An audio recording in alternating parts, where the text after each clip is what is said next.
Hi viewers, నేను మీ doctor ఎంజెడ్ఏ Askari ఎండి యునాని. నేను మగవాళ్లలో మగశక్తి తగ్గినా, కామ కోరికలు తగ్గినా, సెక్స్లో టైమింగ్ తగ్గినా, వీర్యంలో కణాలు తగ్గినా, సంతానలేమి సమస్య వచ్చినా, అలాగే అందం సైజ్ చిక్కుపోయినా, వంకరైపోయినా ఇవన్నిటికీ చూస్తానండి. అలాగే జనరల్ డిసీజు, పిత్తాశయంలో రాళ్ళు, కిడ్నీలో రాళ్ళు, అలాగే ప్రాస్టేట్ గ్లాండ్ పెరుగుదల, అలాగే పక్షవాతం, కీళ్ల నొప్పులు ఇవన్నిటికీ చూస్తానండి. ఏ సైడ్ ఎఫెక్ట్ లేకుండా శాశ్వతంగా ఈ సమస్యలతో మీరు బయటపడవచ్చు.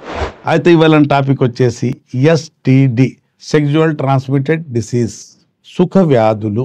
పరాయిస్తుల దగ్గరికి వెళ్ళేసి, వేశ్యాల దగ్గరికి వెళ్ళేసి జాగ్రత్తలు తీసుకోకుండా సెక్స్ చేస్తే ప్రాస్టిట్యూట్ దగ్గర కొన్ని సుఖ వ్యాధులు ఉండొచ్చు. సిఫిలిస్, గనేరియా, జెనిటల్ హెర్పిస్ ఇట్లాంటివి మనకు సంక్రమిస్తాయి, మనకు సోకుతాయి. దానివల్ల అంగం మీద పొండ్లు, పొక్కులు రావటం, పగలటం, మూత్రం ద్వారా పసు రావటం, మూత్రంలో మంట ఇవన్నీ ఉండటం, మాటికి పూరచర్మం చిక్కిపోవటం ఇవన్నిటికీ మా దగ్గర చూస్తామండి. శాశ్వతంగా ఈ సమస్యలతో మీరు బయటపడవచ్చు.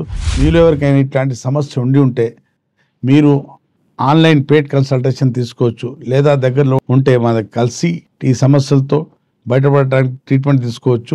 అప్పటి వరకు సెలవు. మీ డాక్టర్ అస్కరి ఎండి యునాని.